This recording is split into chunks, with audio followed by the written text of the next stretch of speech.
Muri rya minsi Yesu yabariye abatumwa biwe 12 ati mu nzira gende murigisha ku bwami bw'ijuru buri hafi, murakiza abarwaye, musubize ubuzima abapfuye, mucyorore abanyamibembe, mwirukane amashetani. Mwaronse ataco mutanze, namwe nimutange atakiguzi musavye. Ntimutwara inzahabu amafaranga habe n'isenge mwisaho, nta n'inkoni kuko umukozi akwiye impembo. Igisagara canke umuhana wose muzoshikamwo, mubaze ahari umuntu atagira amanegugwa, mugumiwe gushika umunsi wo guhaguruka. Mu kwinjira mu nzu muyipfurize amahoro, nyanzu ikwiriye amahoro, amahoro yanyu arayinjiramwo. Itayabereye ayo mahoro abagumeko.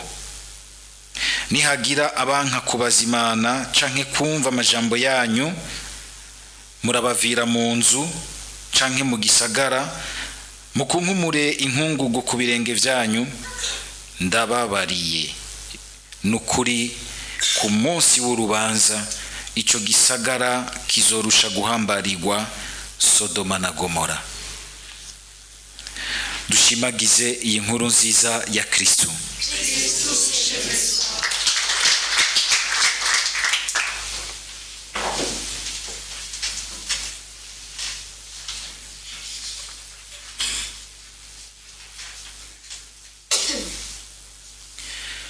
Amajambo y'Imana dusomewe mu gisomwa ca mbere uyu munsi,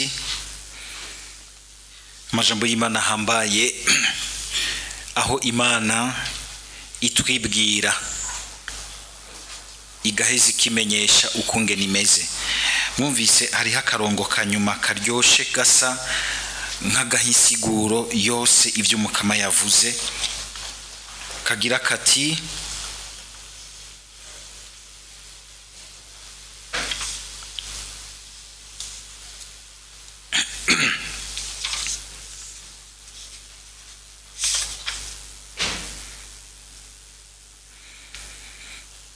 ngo sinokurikiza uko ishavu rigize, ndahevye guhonya Israeli, kuko ndi Imana ntari umuntu.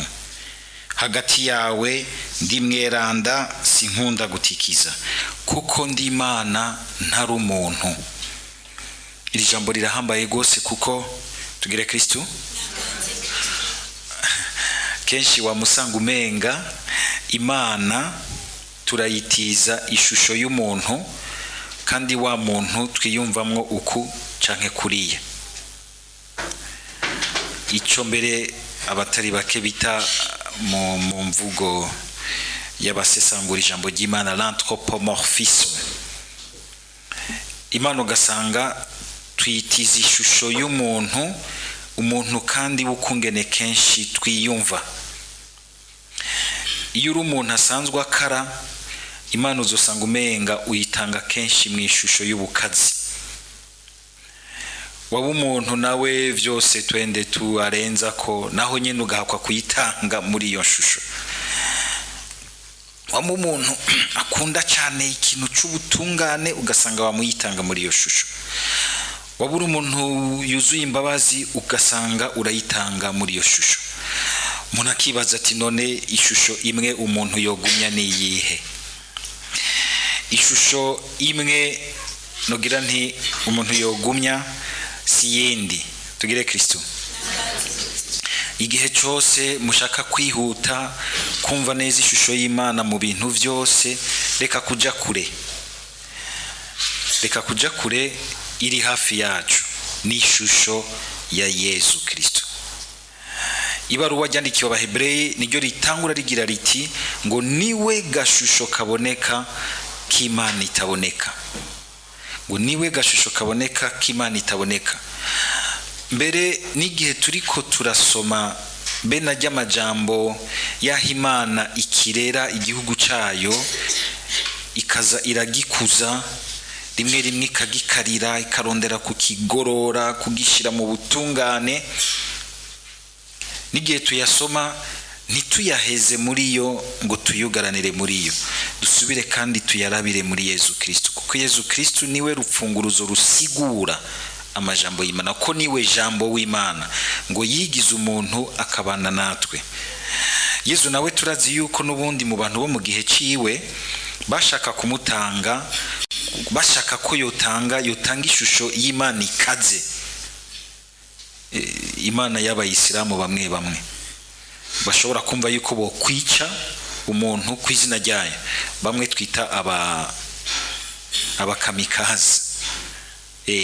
Hano abantu bakisobanutse gutyo, gashobora kuguha urushyi akagukubita ikofi ati kw'izina ry'Imana iryo kofi riguhezagire. Iyo si Imana bwa mbere.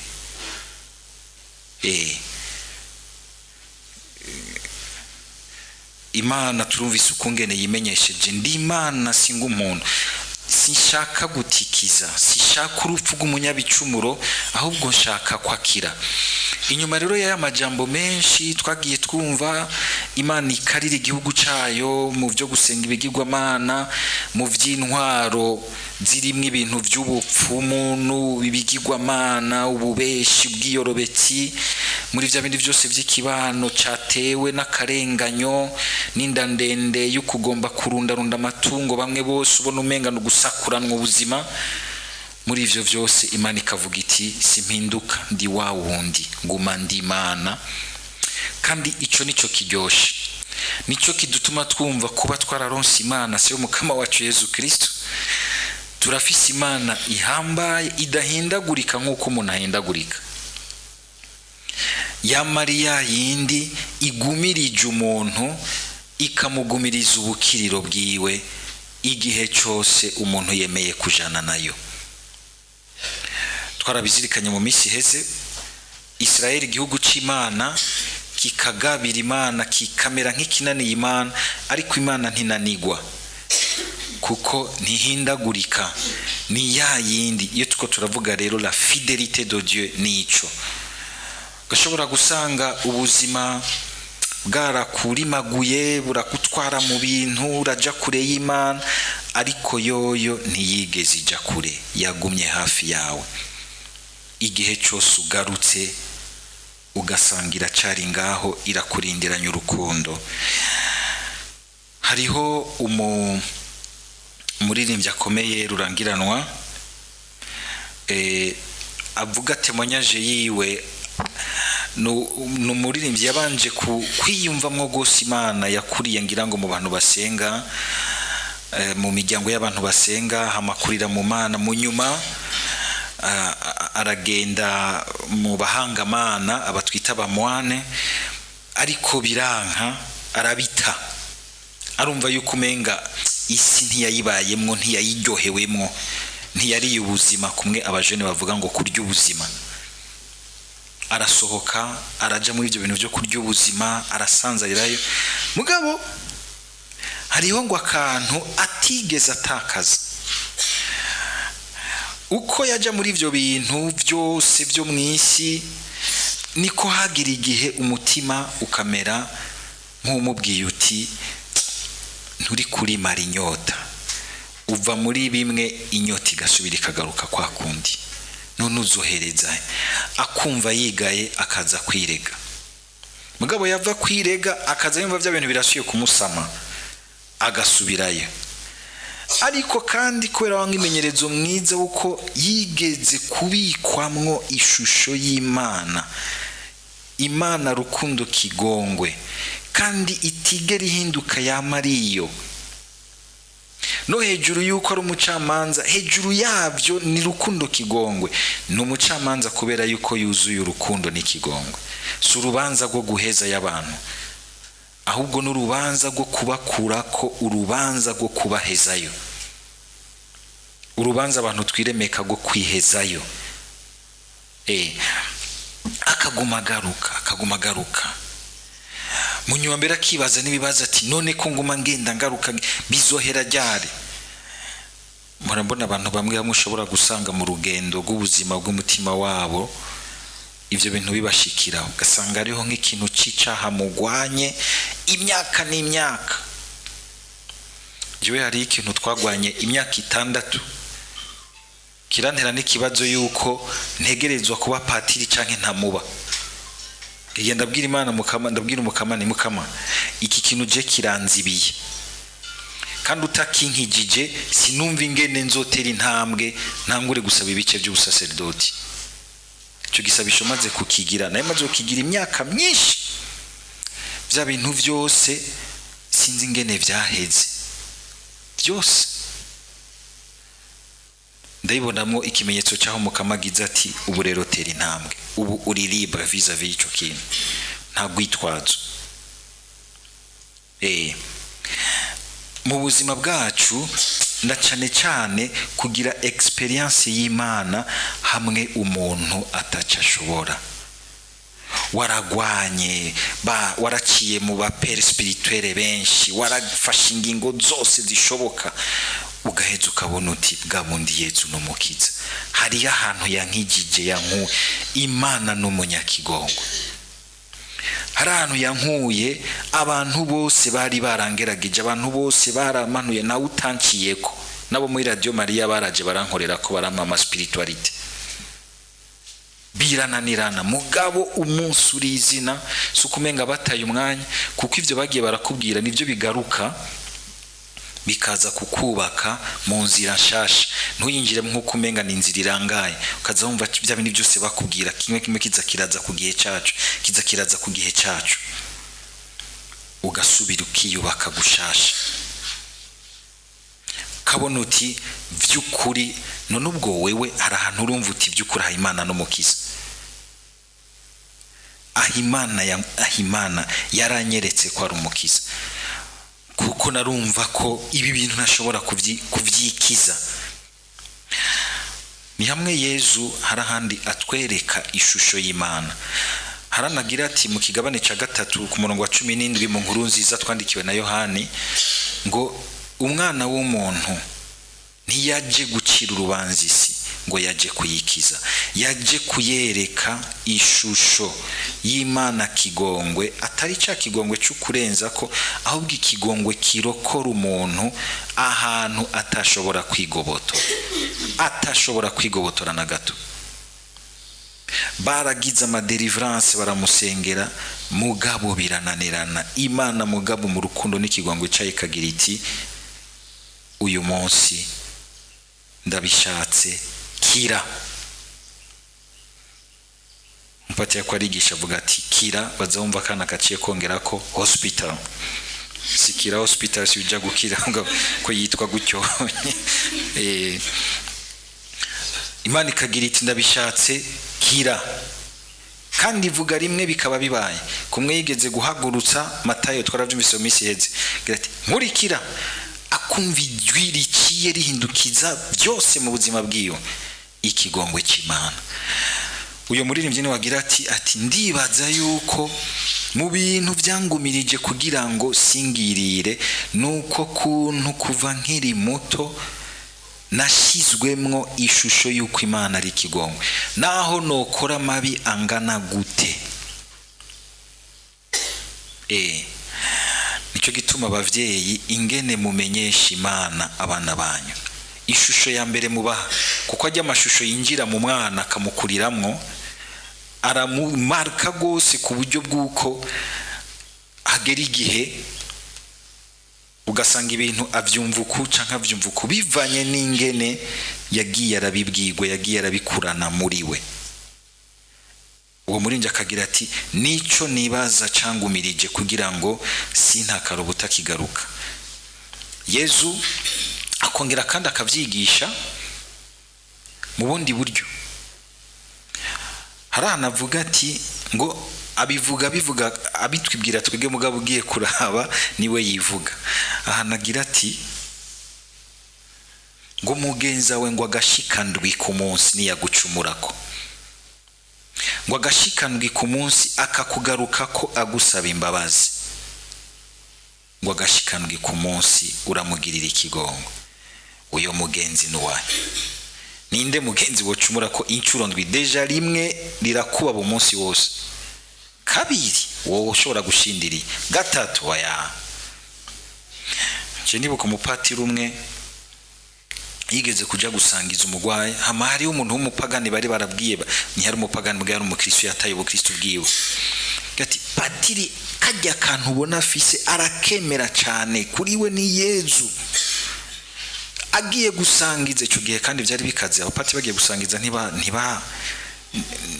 ntibaraba no ku ruhande, yagenda direct yaroye naho wogira iki, naho uwo mutakwa ikintu ntahindukira kuko arazi ko atwaye umukama.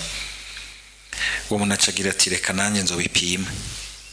Agenda hano mu ishamba yaha inkoni nziza ijya shasha nyene, amupima. Agiye gusangiza umugwayi amuca mu nyuma, arayimukubita mu bitugu. Patiri arababwa, ariko arashindira, arapfira ibanga. Pati aragumizako, aragenda. Muri uko kwihangana akagumiza kakagenda, niho rero Yezu yaciye aronka inzira. Yezu aca yinjira mu mutima w'uyo muntu. Uwo muntu rero ryaje mu bamubwira icyo yatangura gukora muri we, ati Yezu aranyica ndagoye ibintu nakotse.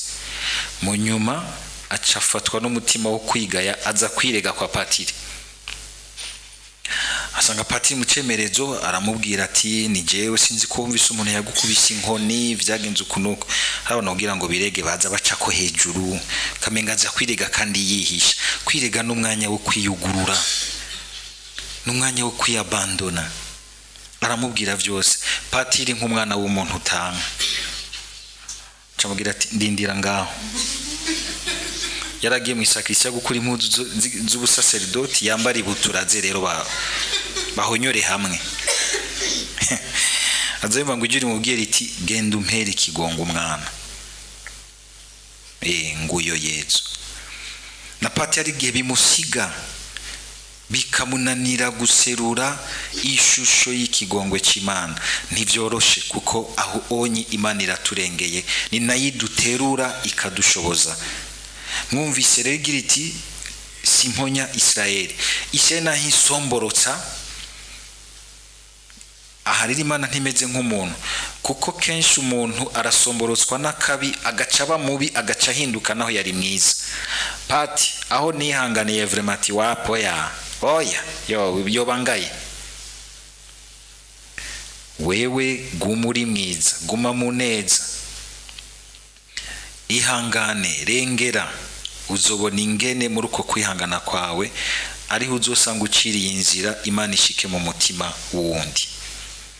Ntivyoroshe no kubisaba umukama, kuko twemeye kuba abana b'Imana, tuba twemeye gutanga ishusho y'Imana. Ntidutange gusa ishusho y'umuntu arengegwa atsindwa, tukishimikiza umukama ko tubishobora, kugira ngo nawe ashobore kuronka akaryo kukwerekana uwari. Umwe ashobora kurokora umuntu akamukura ahantu atabacikura. Nibirero Yezu arungitse nk'abatumwa biwe, genda mwigishe abantu, mubakize imibembe. Ico gihe imibembe ntiyakira. Musubize ubuzima bapfuye, abandi bose bapfira hejuru. Mwirukana amashetani. Hariho abantu twabonye Imana yagira kiza amashetani ikiye mu bisabisho. Unuti uyu muntu kugira ngo abavuye ngaha, nukuri n'ubuntu n'imbabazi z'Imana. Mugabo bikava muri uko harabagize bati turagiye kubashira ububasha bwawe bwiza bukiza, kuko uri Imana idashaka ko umuntu azimira ngo atakare, ahubwo wamushaka kumurokorera ubuzima. Nakajyo keza kugira ngo twumve ingene mu kuba abana b'Imana natwe twatewe iryo teka ryo kuba abamisiyonari b'urukundo kigongwe cy'Imana. Sinzi ko murumva neza, biri mu bintu bigize igisabisho gikomeye ca Radio Maria.